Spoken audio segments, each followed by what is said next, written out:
Have you ever looked in a mirror and wondered if the person staring back is truly you? What if the way we see ourselves, the traits we think define us, isn't truly our own reflection? This isn't about how we look on the outside, but about the hidden world within our minds. We often try to put ourselves and others into neat little boxes, using labels and types to understand who we are. But what if these boxes are too small? What if they miss the deepest, most mysterious parts of our true selves? Imagine a deep, still lake. On the surface, you see the sky, the trees, and maybe your own face looking back. But beneath that surface, there's a whole other world, dark, full of unknown creatures and hidden treasures. Carl Jung, a very wise thinker, believed our minds are like that lake.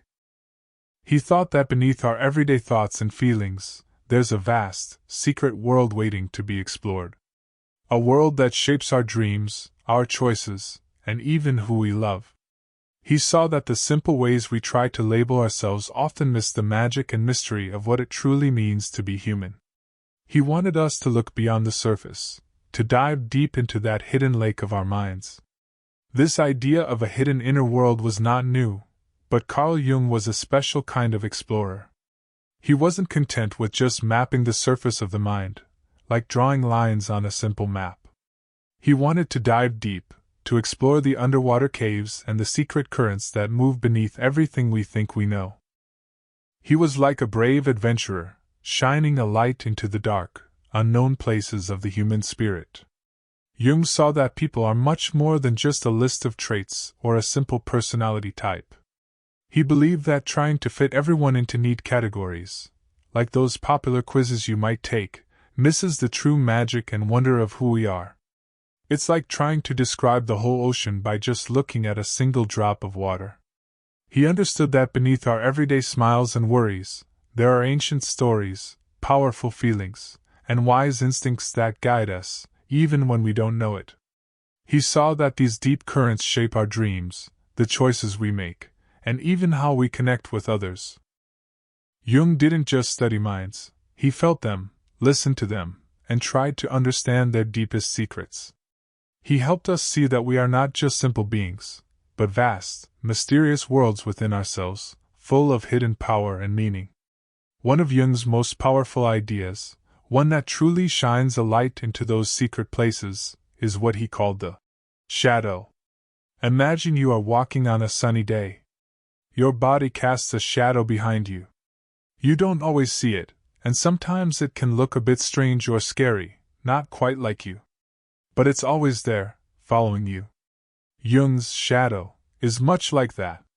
It's not a real dark monster, but the parts of ourselves that we don't like or try to hide.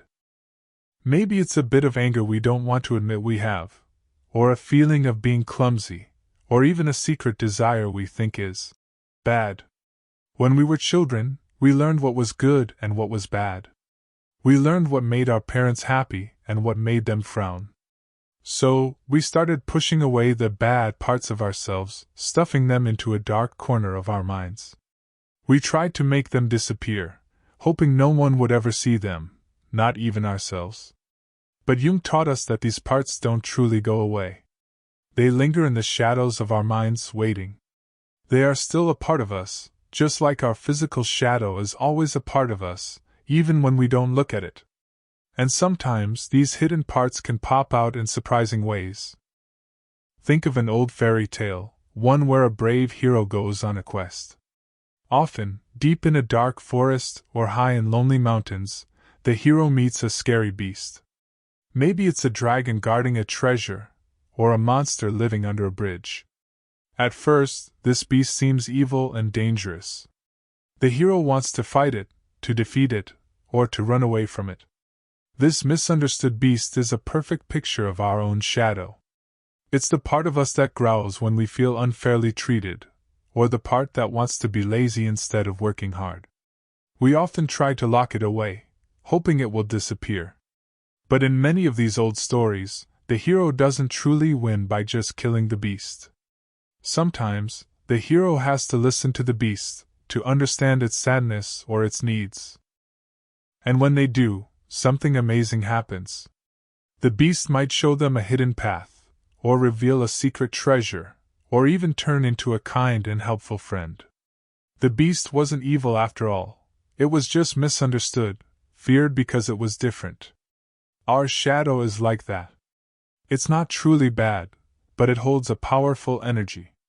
If we keep it hidden and push it away, it can cause problems, making us grumpy or upset. But if we are brave enough to look at it, to listen to it, we might find that it holds a special gift, a hidden strength, or a piece of wisdom we need to become whole. When we are awake, we try hard to keep our shadow tucked away. But when we sleep, the doors to our inner world open wide. This is when our shadow often comes out to play, showing itself in our dreams. Have you ever had a dream where a scary person or a strange creature chases you? Or maybe you dream you do something you would never do in real life, like yell at a friend or cheat on a test? These strange or scary figures in our dreams might not be outside threats at all. Jung believed they are often our own shadow parts, trying to get our attention. The mean old witch in your dream might be your own hidden anger or unkind thoughts. The monster under the bed could be a fear you've been pushing down. Our dreams speak in pictures and feelings, not in plain words. They use these surprising characters to show us what's hiding in our own hearts and minds. Instead of waking up scared and trying to forget these dreams, Jung taught us to listen to them. He believed these dream figures are not there to hurt us, but to help us. They are like messages from our deepest self, telling us there's something important we need to understand about ourselves.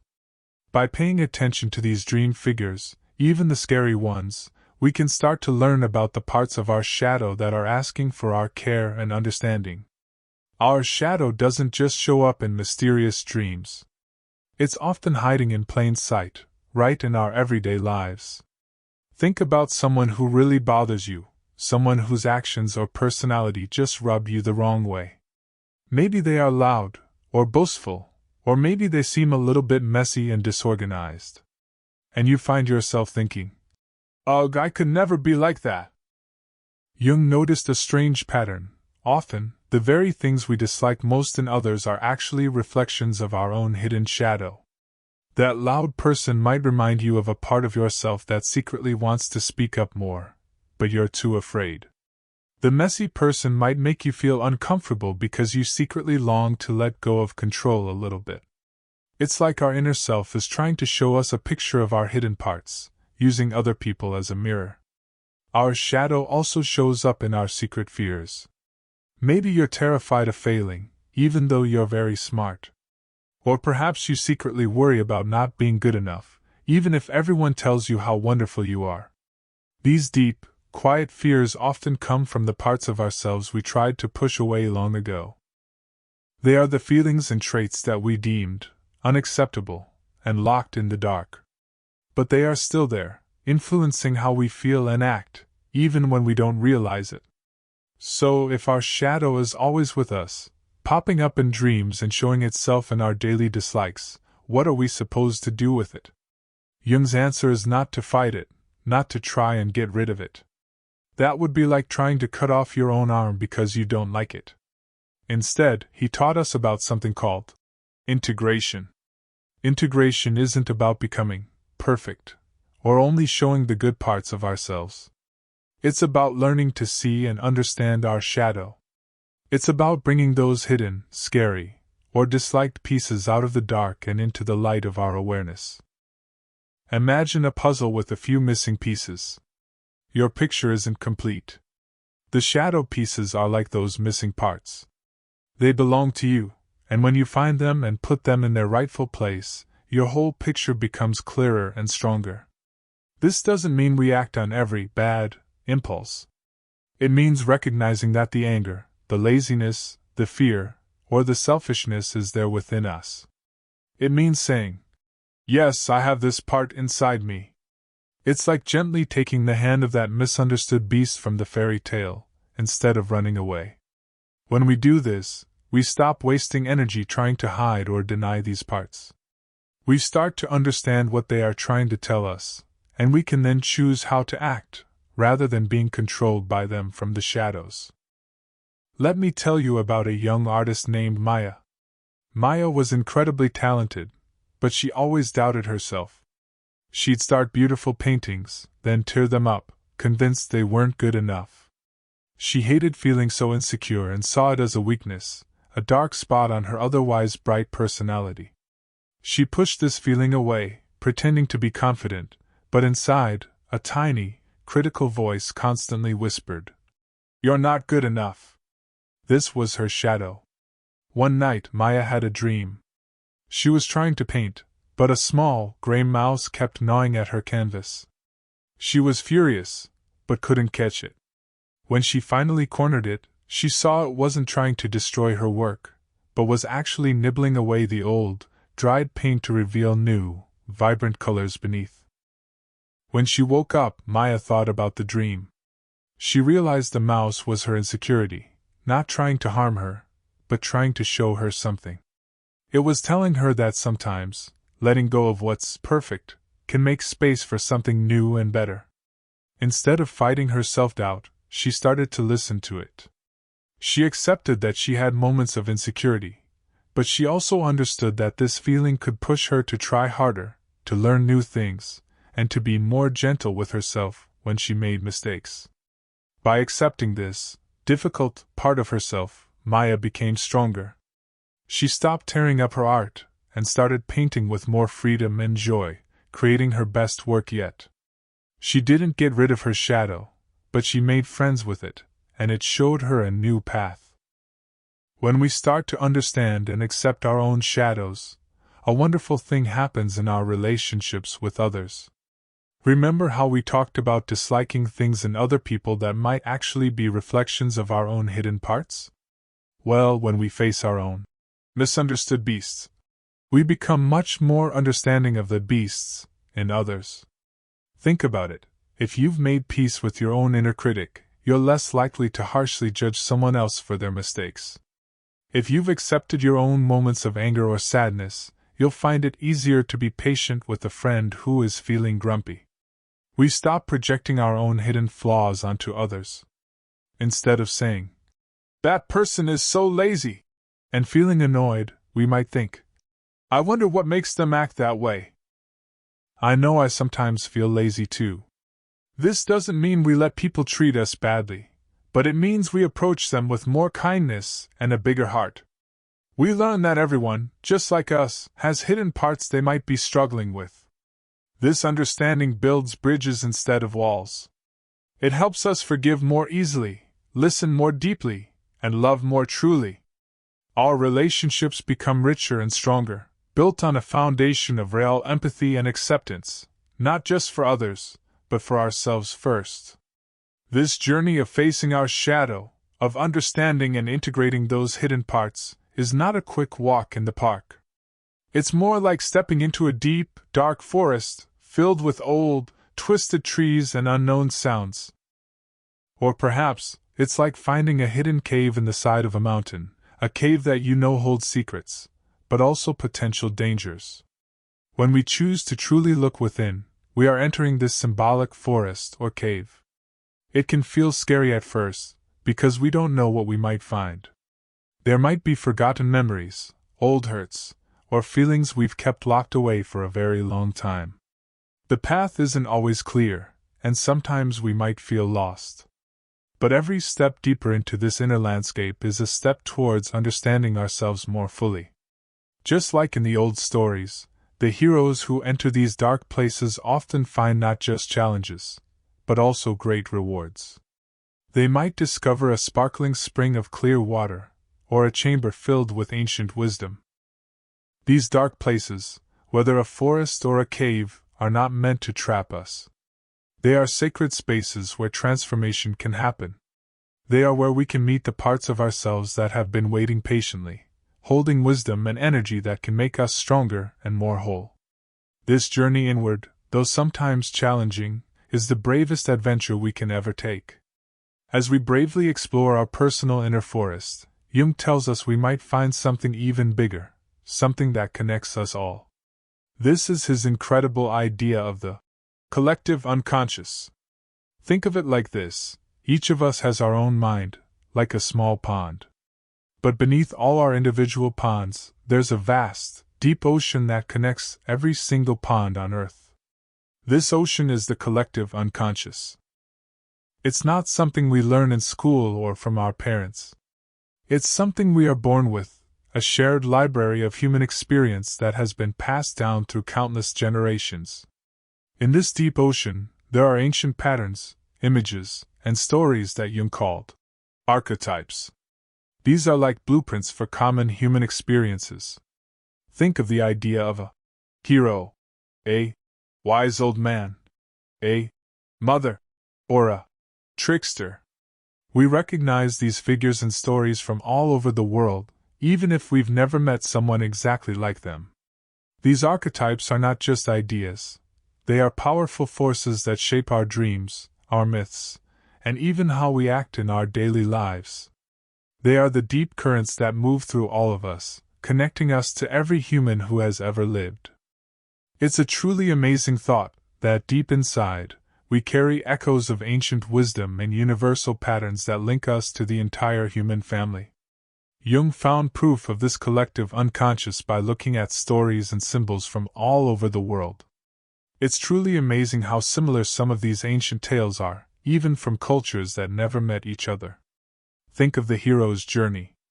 In ancient Greece, Odysseus sailed home after a long war. In Native American tales, a young warrior might go on a vision quest. In Japanese legends, a samurai faces many trials. All these heroes leave their safe homes, face dangers, learn big lessons, and then return changed. The details are different, but the pattern of the hero is the same. Or consider the wise old man, or wise old woman.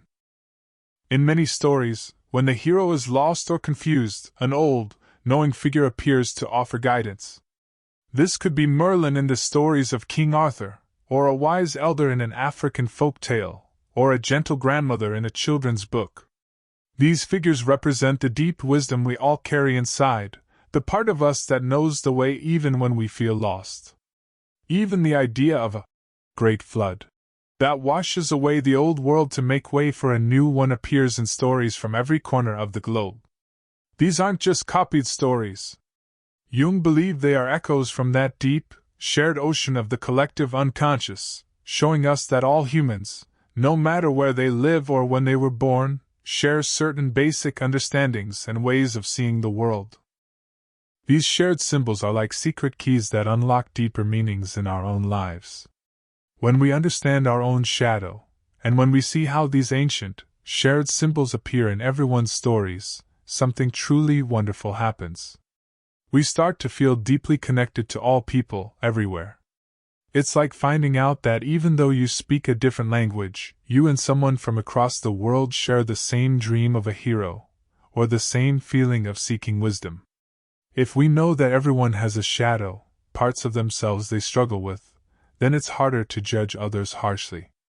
We realize that the person who seems so angry might be battling their own inner beast, just like we sometimes do. This helps us to see beyond differences and find the common ground of being human.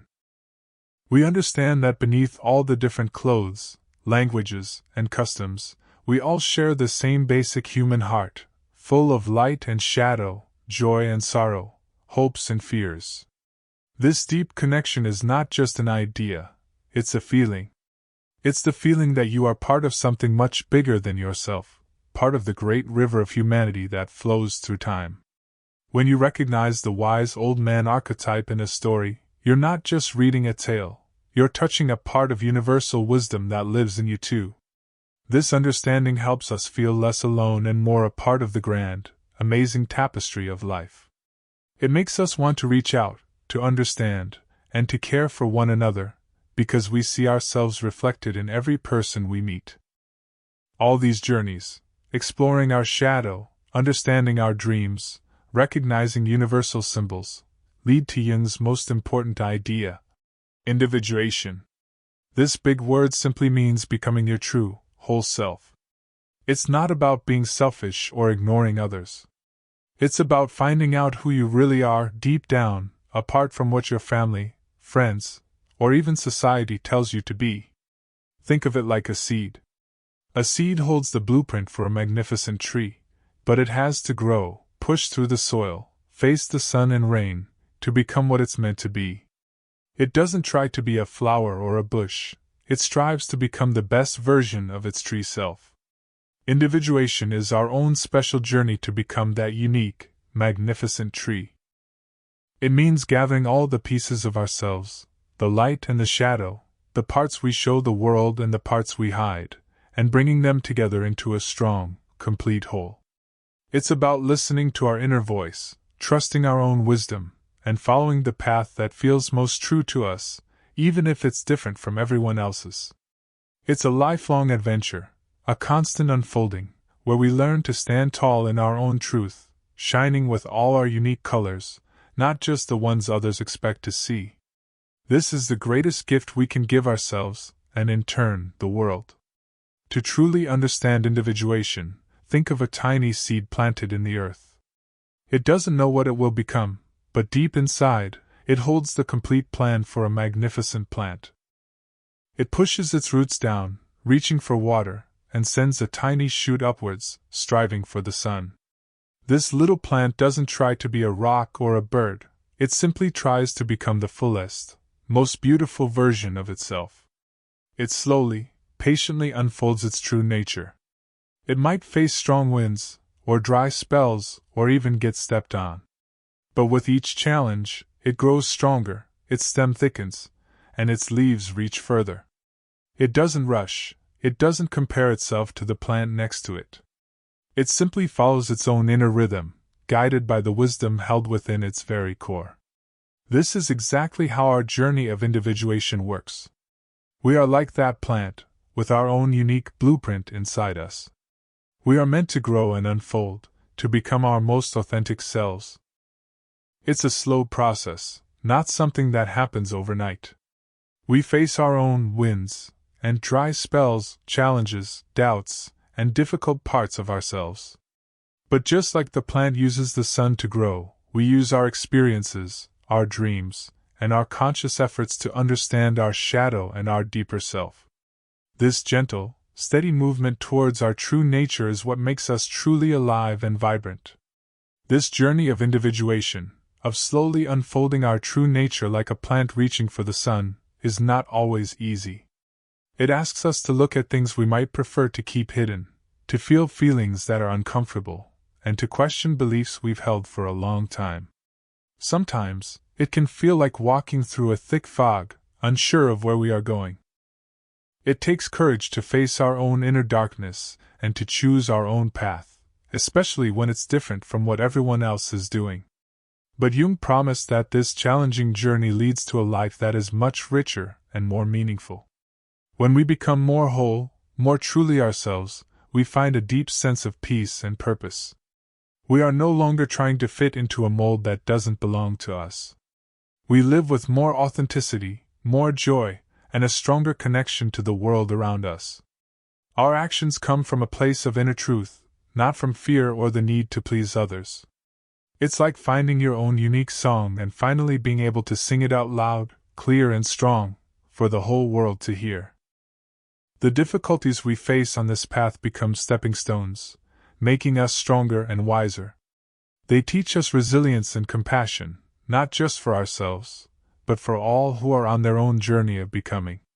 This path might be long, but the reward is nothing less than a life lived fully, deeply, and truly. At the very beginning, we asked a powerful question. What if the way we see ourselves isn't truly our own reflection? We wondered if those quick labels and personality types miss the real, deep magic of who we are. Now, after journeying through Jung's ideas, we can look at that question with new eyes. We've explored the shadow, those hidden parts we push away, like a misunderstood beast in a fairy tale. We've seen how it whispers in our dreams and shows itself in our dislikes. We've learned that instead of fighting it, we can integrate it, making friends with all the pieces of ourselves. And we've glimpsed the vast ocean of the collective unconscious, filled with shared stories and symbols that connect us all. So, when you look in the mirror now, do you see something different? Perhaps you see not just the person you think you are, but also the hint of a shadow, a little bit of that misunderstood beast that holds hidden strength. Maybe you see the echo of a hero, or a wise elder, or a playful trickster, knowing that these ancient patterns live within you too. Your reflection is no longer just a surface image. It's a window into a deeper, richer, more mysterious self, a self that is both unique and connected to all of humanity. It's a reflection of your whole, amazing being, waiting to be fully seen and loved. So, as we bring our journey to a close, and you look at your own reflection, whether in a mirror, in your thoughts, or in the faces of those around you, remember the vast, mysterious world within. Remember that you are more than any simple label can ever capture. You are a unique tapestry woven with threads of personal experience and ancient, universal wisdom. You hold both light and shadow, and in understanding both, you become truly whole. This isn't an ending, but an invitation. An invitation to continue the brave adventure of looking within. To listen to the whispers of your dreams, to notice the feelings that arise when you dislike something in another, and to gently welcome the hidden parts of yourself into the light. So I leave you with this question, one that can open new doors in your own inner world. What hidden parts of yourself are waiting to be seen and understood? What forgotten wisdom, what secret strength, what misunderstood beast is ready to befriend you? Take a moment, breathe, and simply ask yourself. The answer might just surprise you, guiding you deeper into the magic of your own true self. Pause for a few moments, allowing the previous question to sink in. Soft, reflective music plays gently in the background. The visual might be a still shot of a calm lake, or a slowly swirling nebula, or simply a soft, diffused light, encouraging contemplation. No need to rush for an answer. The hidden parts of ourselves don't always reveal themselves in a single moment. Sometimes, they show up in a quiet whisper, or a strange feeling, or a dream that lingers after you wake. This journey of understanding yourself is a slow dance, a gentle unfolding. It's about being patient and kind with your own heart, just as you would with a friend who is learning something new. Just remember that within you lies an entire universe, vast and beautiful, full of stars and shadows. Every part of it belongs. And in truly seeing and accepting all of it, you step closer to the magnificent, whole person you are meant to be. Take this thought with you as you go about your day, and let it guide you towards a deeper, more meaningful way of seeing yourself and the world. The journey has only just begun. The music slowly fades out, leaving a sense of peace and openness.